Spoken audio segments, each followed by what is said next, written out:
지난 토트넘의 프리시즌 경기에서 가장 인상적이었던 것은 손흥민이 공격형 미드필더 혹은 플레이메이커처럼 내려와서 볼을 받아주고 토트넘이 공격을 전개할 때 공격의 연결고리 역할을 수행해 줬다는 것이었습니다.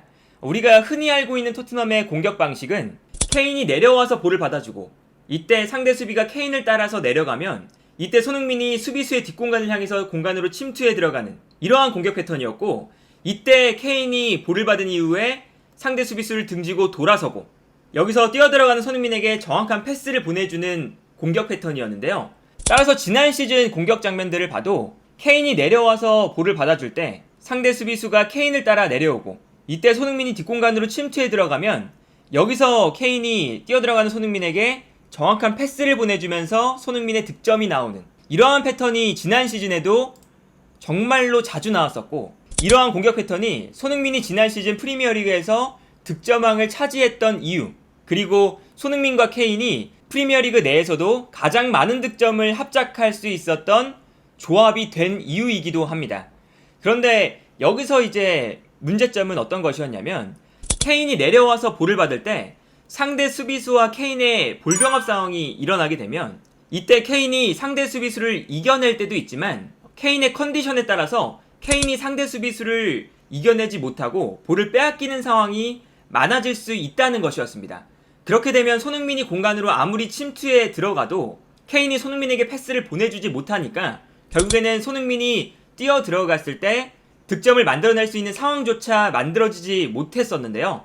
그래서 이제 지난 시즌에도 콘테 감독이 사용했던 전략 중 하나가 케인이 컨디션이 좋지 않을 때 케인이 내려와서 볼을 받는 것이 아니라 케인은 그대로 전방에 위치하고 손흥민이 내려와서 볼을 받아주는 변칙적인 공격 패턴을 종종 보여주기도 했습니다. 특히나 리즈와의 경기가 아주 대표적인 경기였었는데, 리즈가 토트넘의 공격수들을 1대1로 마크하면서 강력하게 달라붙으니까 케인이 굳이 내려오지 않고 손흥민이 내려와서 볼을 받아주는 장면들이 이 경기에서 정말 많이 나왔습니다.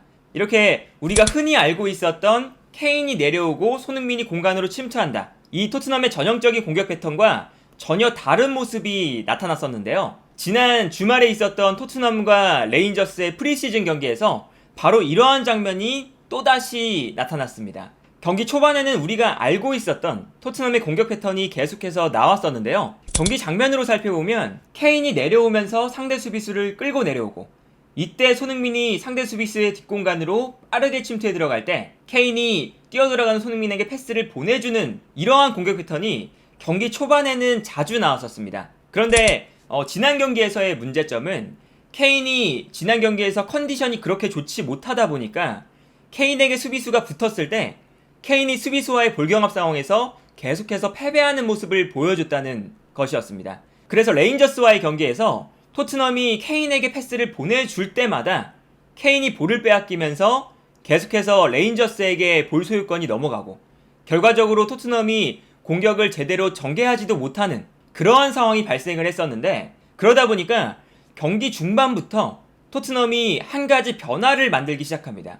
아까 설명드렸던 것처럼 케인이 내려와서 볼을 받는 것이 아니라 손흥민이 내려와서 볼을 받아주는 상황들이 정말로 많아졌고, 이게 토트넘의 주된 공격 패턴으로 자리 잡기 시작을 했는데, 그래서 경기 장면을 보면 아까 경기 장면과는 반대로 손흥민이 내려오면서 상대 수비수를 끌고 내려오고 이때 케인이 전방으로 침투해 들어가는 모습을 보여줬습니다. 손흥민이 내려와서 플레이메이킹에 아주 지난 경기 좋은 모습을 보여주면서 케인에게 결정적인 찬스가 계속해서 만들어지기 시작했습니다. 그래서 경기가 진행될수록 손흥민이 아예 내려와서 볼을 받고 케인은 전방으로 올라가서 자신의 위치를 지키고 서 있는, 우리가 흔히 알고 있는 케인과 손흥민의 위치가 뒤바뀌어 있는 장면들이 계속해서 나타났고요. 이러한 위치 변화가 가지는 의미는 케인 다음으로 플레이메이킹을 맡을 수 있는 선수는 손흥민이다 라는 것을 알 수 있는 경기 장면이 아니었나 싶습니다.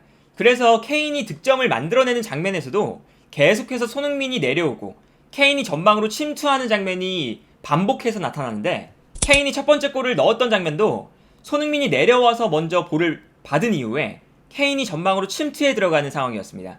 그 다음 장면을 보면 손흥민이 볼을 끌고 올라간 이후에 뛰어들어가는 케인에게 손흥민이 패스를 보내주면서 케인에게 득점이 나왔습니다. 이러한 장면들을 보면 지난 경기에서 손흥민의 플레이메이킹 능력, 특히 케인처럼 내려와서 볼을 뿌려주는 플레이가 정말로 눈에 띄었다 라고 평가를 할 수가 있을 것 같고요. 특히나 여기서 이제 재미있었던 것은 손흥민 선수가 볼을 잡을 때는 케인의 플레이와는 살짝 다른 모습을 보여줬습니다. 케인 같은 경우는 내려와서 볼을 받을 때 돌아서는 플레이를 보여준 이후에 뛰어들어가는 손흥민도 있지만 전방으로 뛰어들어가는 클루셉스키에게도 패스를 보내주는 이러한 장면들을 보여줬거든요. 그리고 이때 케인은 완벽하게 몸을 돌린 이후에 전방을 바라보면서 손흥민과 클루셉스키에게 패스를 보내줬었습니다. 그런데 손흥민 선수 같은 경우에는 손흥민이 내려와서 볼을 받을 때 케인처럼 직선적으로 내려오는 것이 아니라 측면에서 내려오는 플레이를 가져가기 때문에 손흥민이 볼을 잡았을 때는 몸을 돌려서 전방을 확실하게 바라보는 것이 아니라 볼을 받았을 때 반대편 측면을 바라보는 시야를 확보하게 됩니다. 그리고 이 장면에서 이 손흥민이 할 수 있는 것은 반대편 측면을 바라보면서 패스를 보내줄 수 있다는 것이었는데요. 이때 손흥민 선수의 인상 깊었던 부분은 손흥민이 원터치로 패스를 돌려놔주는 장면이 많이 나왔다는 것이었는데요. 이렇게 원터치로 패스를 돌려놔주는 그러한 플레이는 마치 우리가 과거에 이 토티를 보는 것처럼 아주 뛰어난 플레이메이커들이 자주 보여주는 플레이거든요. 그런데 그렇게 창의적인 플레이메이커들이 보여주는 원터치 패스를 손흥민이 지난 프리시즌 경기에서 자주 보여줬다. 이것이 토트넘에게는 정말로 긍정적인 부분이 아니었나 합니다. 그래서 경기 장면들을 보면 손흥민이 왼쪽 측면에서 중앙으로 들어와서 볼을 받을 때 당연히 손흥민 선수는 반대편 측면을 향해서 시야가 확보되어 있는 상황이고요. 그러다 보니까 손흥민이 반대편 측면에 있는 클루셉스키에게 한 번의 패스를 보내주거나 아니면 반대편 측면을 향해서 패스를 보내주는 장면이 나왔습니다. 그래서 이 장면 또한 마찬가지인데요. 손흥민이 패스를 받는 순간 몸의 방향이 반대편 측면을 바라보고 있을 수밖에 없기 때문에 이때 뛰어들어가는 에메르송에게 한 번의 패스를 보내줄 수 있는 상황이 만들어지게 되는 것인데요.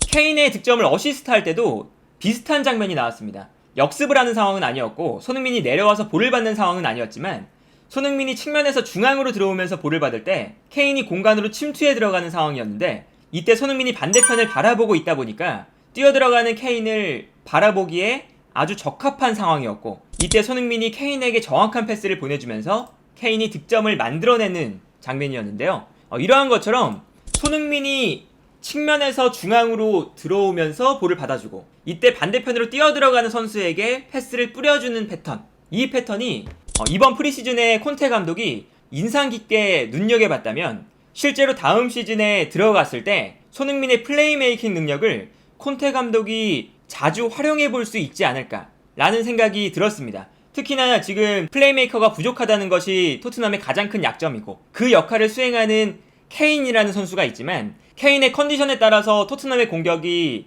좋을 때도 있고 나쁠 때도 있고 이 기복이 너무나 심하기 때문에 케인이 컨디션이 좋지 않을 때 그리고 케인이 컨디션이 좋더라도 토트넘의 공격이 케인을 거쳐가는 단순한 공격 방식이기 때문에 케인을 굳이 거쳐가지 않더라도 상대팀이 예측할 수 없도록 케인이 내려오지 않고 손흥민이 내려와서 공격을 풀어주는 공격 패턴을 경기 중간중간 섞어서 활용한다면 훨씬 더 토트넘의 공격이 다양해지고 상대팀이 예측할 수 없는 공격 패턴이 되지 않을까 이러한 좀 생각이 들었고요. 그리고 이러한 공격 패턴이 좋아 보이는 이유는 손흥민 선수가 점점 더 시즌을 거듭해 갈수록 자신의 약점이라고 할 수 있는 플레이메이킹 그리고 공격적인 패스를 만들어주는 능력 이러한 능력들이 훨씬 더 좋아지고 있습니다. 특히나 이러한 생각이 지난 6월 A매치 때부터 좀 들었는데 이 월드클래스의 선수들을 보면 득점에 집중하던 선수가 조금씩 경험이 쌓이고 시즌을 거듭할수록 선수의 이 경험치가 축적되면서 프리킥도 잘 차게 되고 그리고 여기에 더해서 플레이메이킹 능력도 갑자기 좋아지게 되는 이러한 상황들이 정말 많이 일어나거든요. 그런데 손흥민 선수도 이제 노련한 선수가 되어가고 있다 보니까 프리킥뿐만 아니라 이 플레이메이킹 자체가 장점이 되어가고 있구나 그렇게 이야기할 정도로 지난 경기에서 손흥민 선수의 이 플레이메이킹 특히 원터치 패스로 뛰어들어가는 선수에게 마치 케인처럼 패스를 뿌려주는 역할을 정말로 지난 경기에서 잘 수행해줬다. 이렇게 볼 수가 있겠고요. 다음 시즌 손흥민 선수의 플레이메이킹 능력이 정말로 토트넘에게 새로운 공격 패턴을 추가해 줄 수도 있겠다. 이렇게 한번 기대를 해볼 수 있는 손흥민 선수의 플레이가 아니었나 싶습니다. 그리고 손흥민 선수는 이제 정말 이 월드 클래스의 선수가 되면서 축구 도사가 되어가고 있다. 이렇게 정리할 수 있지 않을까 합니다.